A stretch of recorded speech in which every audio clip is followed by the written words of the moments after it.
Hello everyone, welcome back to my channel. Today's topic features of human resources management. So guys आज हम बात करेंगे human resources management के features और हम इसी को कैरेक्टरिस्टिक्स भी बोलते हैं। सो गाइज आपको प्रीवियस वीडियो में बता चुकी हूँ कि ह्यूमन रिसोर्सेज मैनेजमेंट का मतलब क्या होता है। एक बार हम फिर से देख लेते हैं। गाइज ह्यूमन रिसोर्सेज मैनेजमेंट का मतलब ये होता है कि किसी भी ऑर्गेनाइजेशन में ह्यूमन रिसोर्सेज को इस तरीके से मोटिवेट करना, उनको इस तरीके से इनकरेज करना ताकि वो फुल स्किल के साथ काम कर सके और अपने सेटिस्फेक्शन के साथ भी, मतलब उनको काम भी वो अच्छा करें और उनको सेटिस्फाई भी ऑर्गेनाइजेशन करे ताकि जो ऑर्गेनाइजेशन का गोल है वो अचीव हो सके। सो आई होप आपको समझ में आया होगा। सो आज हम करते हैं फीचर्स। ठीक है गाइज, हम स्टार्ट करते हैं। फर्स्ट है human resources management is a continuous and never ending process.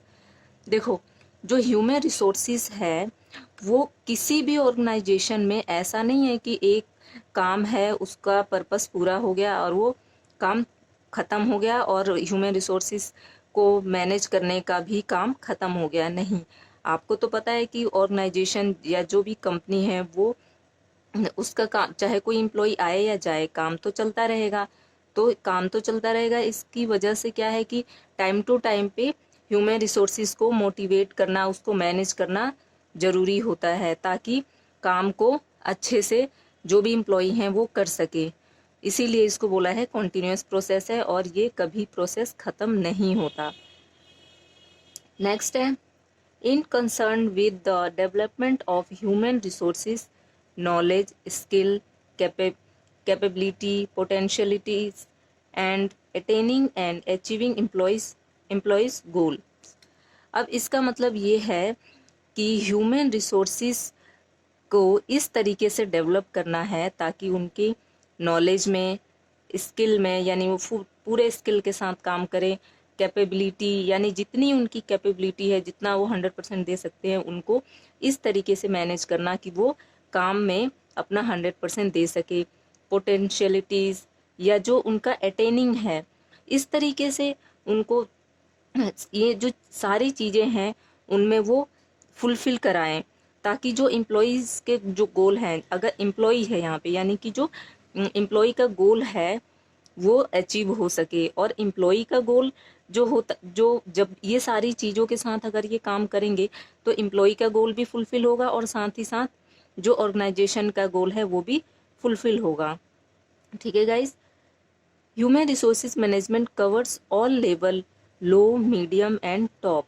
Means कि जो ह्यूमन रिसोर्सेज है वो सभी, मतलब ऐसा नहीं है कि सिर्फ टॉप लेवल पे ही ह्यूमन रिसोर्सेज को मैनेज करने का काम होता है या मीडियम में या टॉप में। नहीं, सभी जगह होता है, चाहे वर्कर हों या लो लेवल पे काम कर रहे हों या मीडियम जैसे सुपरविजन का काम करना है, या जैसे टॉप मैनेज जो टॉप लेवल पे काम कर रहे हैं जैसे सीईओ हो गया।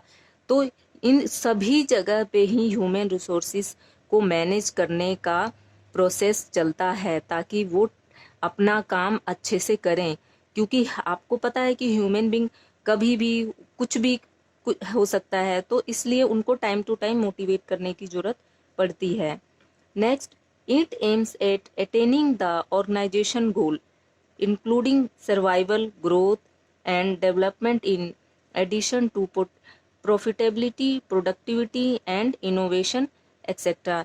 इसका मतलब ये है कि जो ह्यूमन रिसोर्सेज मैनेजमेंट का मतलब ये है कि ऑर्गेनाइजेशन के गोल को भी सेटिस्फाई करना है। किस तरीके से, मतलब यहाँ पे ऑर्गेनाइजेशन गोल में क्या क्या चीज़ें कवर होती हैं, वो सर्वाइवल करे, ऑर्गेनाइजेशन है वो ग्रोथ भी करे, डेवलपमेंट करे ताकि जो एक्स्ट्रा प्रॉफिटेबिलिटी उनको, मतलब प्रॉफिट मिले, प्रोडक्शन अच्छे से करे, नए नए तरीके से करे, ये सारे ऑर्गेनाइजेशन के गोल हैं।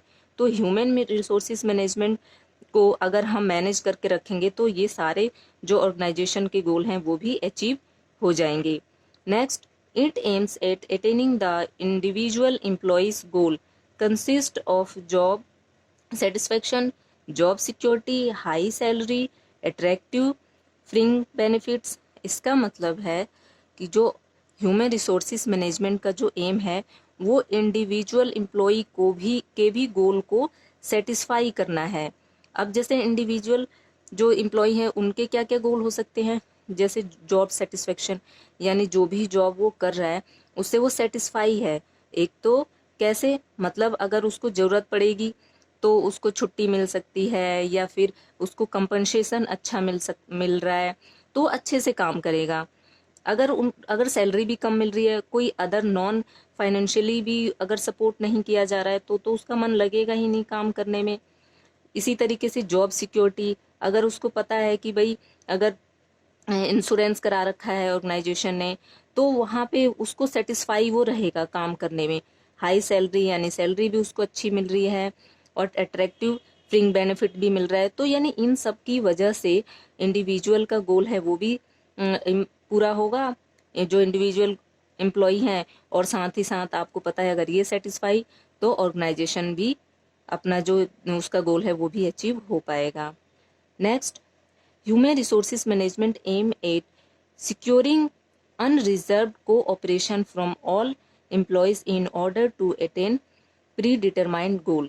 अब इसका मतलब ये है कि देखो, अगर किसी भी ऑर्गेनाइजेशन में जो डिपार्टमेंट में बंदे काम करते हैं, जो लोग काम करते हैं, उनमें जो कॉपरेशन की कमी होती है, क्योंकि हर इंडिविजुअल की जो सोच है वो अलग होती है। कोई कंपनी के लिए सोचेगा, कोई अपने लिए सोचेगा, कोई काम ही नहीं करेगा। तो जो ह्यूमन रिसोर्सिस का जो एम है, जो उसका मतलब ह्यूमन रिसोर्सिस का जो मेन यहाँ पे काम है कि जो इंडिविजुअल की जो सोच है उसको एक सोच में बदलना, मतलब उनको इस तरीके से मोटिवेट करना ताकि वो जब भी वो काम करें तो वो ऑर्गेनाइजेशन को ध्यान में रखते हुए काम करें, ताकि जो ऑर्गेनाइजेशन के प्री डिटरमाइंड गोल है उसको अचीव किया जा सके। तो आई होप समझ में आया होगा। अगर आपने ह्यूमन रिसोर्सेज मैनेजमेंट की प्रीवियस वीडियो नहीं देखी है तो प्लीज़ इससे पहले वाली वीडियो देख लें। So thank you.